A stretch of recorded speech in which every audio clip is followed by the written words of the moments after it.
10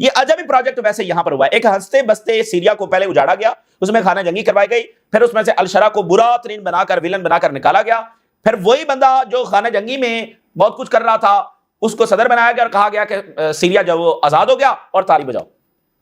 اور اسرائیل نے بھی کریڈٹ لیا, یورپ نے بھی لیا, امریکہ نے بھی کریڈٹ لیا, یوکرین نے بھی لیا, ٹھیک ہے. اور جو ہے وہ اب اسرائیل کہہ رہا ہے کہ نہیں یہ تو ہمارے لیے بہت بڑا خطرہ ہے اور سیریا ایک نہیں ہوگا. اور وہ الشرا کہتا پھرتا ہے کہ حزب اللہ ہمارے دشمن ہے, ایران ہمارا دشمن ہے, جو کہ اب کوئی بھی نہیں کہتا مڈل ایسٹ میں. پہلے ٹرکی بھی کہہ رہا تھا, اب ٹرکی بھی نہیں کہہ رہا, نہ ہی سعودی عربیہ کہہ رہا ہے, نہ ٹرکی کہہ رہا ہے, نہ کوئی دوسرا ملک کہہ رہا ہے, لیکن الشرا کہہ رہا ہے کہ ایران جو ہے ہمارا دشمن ہے. خیر 180 یو ایس ہاؤس کے ڈیموکریٹس جو ہے انہوں نے کہا ہے کہ ویسٹ بینک کو انیکس نہیں کیا جانا چاہیے. 180 ڈیموکریٹس ایک بہت بڑا نمبر ہے. اور جیسے آپ دیکھیں نا کہ کیملا ہارس سامنے آئی ہیں, وہ بھی تو ڈیموکریٹس ہے نا, تو دیکھیں تبدیلی کیا آ رہی ہے. ایک تو پبلک جو اوپینین ہے وہ تبدیل ہو رہی ہے. دیکھیں کیملا ہارس اگلا الیکشن بھی تو لڑ سکتی ہے نا. ابھی کون سا انہوں نے اگلا صدر ڈیموکریٹس نے تو نامزد نہیں کیا ہے, تو وہ بھی تو اگلا الیکشن لڑ سکتی ہیں. تو اس طرح دیکھیے یہ لیڈرشپ تبدیل ہوگی, گورنمنٹس تبدیل ہوں گی, یہ زیادہ دیر یہ پالیسی اب سسٹین نہیں رہ سکتی جو ریگارڈنگ اسرائیل ہے, امریکن پالیسی. یہ زیادہ دیر جو سسٹین نہیں رہ سکتی, کیونکہ جو اسرائیل کا رول ہے امریکن گورنمنٹ کو کنٹرول کرنے کا اور مسلسل جنگوں میں گھسیٹنے کا, یہ امریکہ کو بہت زیادہ ڈیمیج کر رہا ہے. اس بات کا ادراک اب وہاں پر ہو رہا ہے. جناب علی, پولینڈ نے کہا ہے کہ ہم رشیا کے جنگی طیارے گرا دیں گے, اور رشیا نے کہا ہے کہ اگر ہمارے جنگی طیارے گرائے گئے تو یہ تیسری عالمی جنگ کا آغاز ہوگا. If NATO shoots down a Russian plane, it will be war. یہ رشیا نے کہا ہے. اور دمتری میدویدیو نے زیلنسکی کو کہا ہے کہ تمہیں بھولنا نہیں چاہیے اور تمہارے اتحادیوں کو بھی بھولنا نہیں چاہیے کہ ہمارے پاس وہ ویپنز ہیں جس میں شیلٹرز میں بھی بیٹھے ہوئے بچ نہیں سکتے ہیں. تو وہ کافی گرما گرمی چل رہی ہے, کیونکہ ٹرمپ نے رشیا کو پیپر ٹائگر کہا, اس کے جواب میں دمتری میدویدیو نے جواب دیا, تو وہ کافی کشمکش جو ہے اس وقت چل رہی ہے. زیلنسکی کہہ رہا ہے کہ ہم لانگ رینج میزائلوں کے ساتھ اٹیک کریں گے, پولینڈ کہہ رہا ہے جنگی طیارے آئے تو گرا دیں گے, رشیا کہہ رہا ہے جنگی طیارے گرائے تو عالمی جنگ کا آغاز ہو جائے گا. یہ وہ ساری باتیں اس وقت چل رہی ہیں. یہ اس وقت کی صورتحال ہے جو آپ کے ساتھ شیئر کی. آپ نے رائے لگا کریں. اجازت دیجیے, اللہ حافظ.